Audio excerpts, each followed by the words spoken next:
Hey there, it's Mr. Wagme. Let's talk about the metaverse.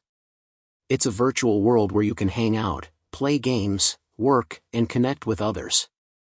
Think of it as the next level of the internet, combining augmented reality, AR, virtual reality, VR, and endless possibilities. In the metaverse, you can explore mind-blowing landscapes, attend virtual concerts by your favorite artists, and even start your own business, all from the comfort of your couch. It's a fully immersive and interconnected digital realm where you can customize your avatar to reflect your wildest dreams. The metaverse isn't just about entertainment, it's a place where you can work, learn, and collaborate.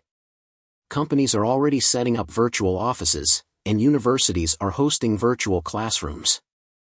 In the metaverse, you can be whoever you want to be. Want to be a superhero? Done. Want to be a fashion icon? No problem.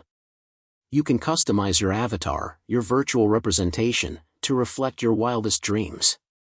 So, buckle up, because the metaverse is here and it is gaining traction. It's going to revolutionize how we live, work, and play. Make sure to stay tuned, hit that subscribe button, and join me on this exciting journey into the future.